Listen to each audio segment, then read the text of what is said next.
بسم اللہ الرحمن الرحیم۔ آپ بیتی کے سلسلے میں آج ہم خود رسول اللہ صلی اللہ علیہ وسلم کی آپ بیتی کا مطالعہ کریں گے۔ حضرت عبداللہ بن مسعود رضی اللہ عنہ کہتے ہیں کہ رسول اللہ صلی اللہ علیہ وسلم نے ایک نبی کا حال بیان فرماتے ہوئے کہا کہ وہ منظر میری نگاہوں کے سامنے ہے۔ آپ نے فرمایا کہ اسلام کی طرف دعوت دینے کے جرم میں اس نبی کو قوم کے لوگوں نے اتنا مارا کہ ان کا چہرہ لہو لہان ہو گیا۔ اس کے باوجود وہ اپنے چہرے سے خون پوچھتے جاتے تھے اور یہ کہتے تھے کہ اے اللہ میری قوم کے اس جرم کو معاف کر دے، اس لیے کہ یہ لوگ ناواقف ہیں، اصل حقیقت کو نہیں جانتے۔ علماء کا خیال ہے کہ یہ بات رسول اللہ صلی اللہ علیہ وسلم نے خود اپنے بارے میں بیان فرمائی ہے۔ اس کا تفصیلی واقعہ طائف ہے، جس میں آپ صلی اللہ علیہ وسلم نے خود طائف کے واقعے کو بیان کیا۔ غزوہ احد رسول اللہ صلی اللہ علیہ وسلم کی مدنی زندگی کا ایک بہت دردناک اور دکھ کا دن تھا، اور حضرت عائشہ یہ سمجھتی تھی کہ یہ شاید یہی دن سب سے زیادہ آپ پر سخت گزرا ہوا ہوگا۔ اس لیے حضرت عائشہ رضی اللہ عنہ نے رسول اللہ صلی اللہ علیہ وسلم سے پوچھا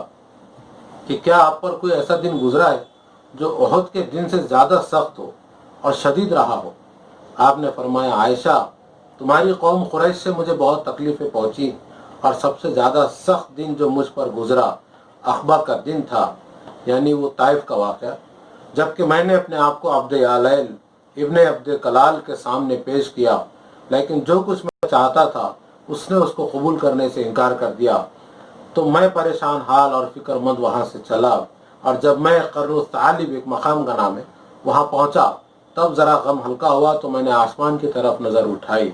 دیکھا کہ جبرائیل ہے۔ انہوں نے مجھے پکار کر کہا آپ کی قوم نے جو باتیں آپ سے کی اور جس طرح انہوں نے آپ کی دعوت کا جواب دیا اسے اللہ تعالیٰ نے سن لیا، اور آپ کے پاس اللہ تعالیٰ نے پہاڑوں کے انتظام کرنے والے فرشتے کو بھیجا ہے، آپ جو چاہیں اسے حکم دیں، وہ حق کے نہ ماننے والوں کے سلسلے میں آپ کے حکم کو بجا لائے گا۔ پھر مجھے پہاڑوں کے فرشتے نے آواز دی، اس نے سلام کے بعد کہا میں پہاڑوں کے انتظام پر مقرر ہوں، اور میرے رب نے مجھے آپ کے پاس بھیجا ہے تاکہ آپ مجھے جو حکم دیں تو دینا چاہیں جو بھی حکم، میں اس حکم پر عمل کروں گا۔ اگر آپ چاہیں تو دونوں طرف کے پہاڑوں کو میں ملا دوں تاکہ بیچ میں یہ لوگ پس کر رہ جائیں۔ نبی کریم صلی اللہ علیہ وسلم نے فرمایا نہیں، بلکہ میں یہ توقع رکھتا ہوں کہ ان کی اولاد میں ایسے لوگ ہوں گے جو صرف اللہ کی بندگی کریں گے، اس کے ساتھ کسی کو شریک نہیں کریں گے۔ یہ آپ نے اپنی بیتی بیان فرمائی۔ اس کی تفصیل سیرت کی کتابوں میں یہ ہے کہ مکے میں 10 سال مستقل کام کرنے کے بعد سب سے قریبی بستی مکے کی جو تھی وہ طائف کی بستی تھی، اور جہاں مکے کے رشتہ دار رہتے تھے مکے والوں کے، تو 10 سال تک آپ مکے کی بستی میں نہیں گئے۔ 10 سال کے بعد آپ صلی اللہ علیہ وسلم طائف کی بستی میں گئے ہیں، اور وہاں آپ نے بنو ثقیف جو قبیلہ تھا اس پر اپنی دعوت کو پیش کیا، اور انہوں نے تو دعوت کا انکار کر دیا۔ ساتھ ہی کچھ اوباش اور بدماش قسم کے لڑکے اور گنڈوں کو آپ صلی اللہ علیہ وسلم کے پیچھے لگا دیا۔ وہ لوگ پتھروں سے آپ کو خوب مارتے تھے، تاک تاک کر آپ کے پیروں اور پنڈلیوں کو نشانہ بناتے تھے،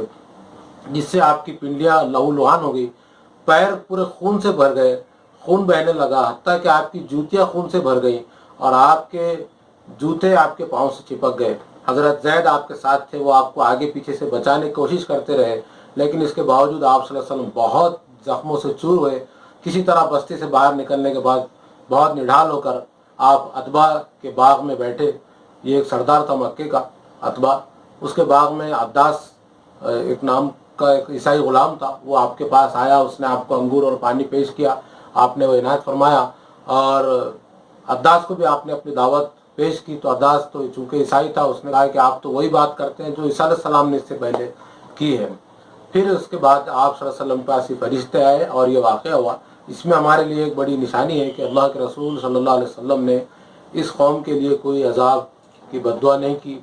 نہ اس فرشتے کو کہا کہ اس کو پیس دو، بلکہ یہ امید جتائی کہ اس کے بعد ہو سکتا ہے ان کے اولاد میں کوئی ضرور توحید کے ماننے والے لوگ ہوں گے۔ یہی بنو ثقیف قبیلہ تھا جو بہت قریب ہی بعد میں مسلمان ہوا، اور آنے والے وقتوں میں محمد بن قاسم نام کا عظیم سپہ سالار اسی قوم میں پیدا ہوا، اور وہ بھارت میں آیا اور یہاں پر اس نے اسلام کی اشاعت کی۔ گویا ہم بھارتی مسلمان رسول اللہ صلی اللہ علیہ وسلم کے اس طائف کی خون سے بھری جوتیوں کا صدقہ ہے کہ ہم تک یہاں وہ دین پہنچا ہے۔ اللہ سے دعا کرتے ہیں کہ رسول اللہ صلی اللہ علیہ وسلم کے اس اسوے کی ہم کو پیروی کرنے کی توفیق عطا فرمائے۔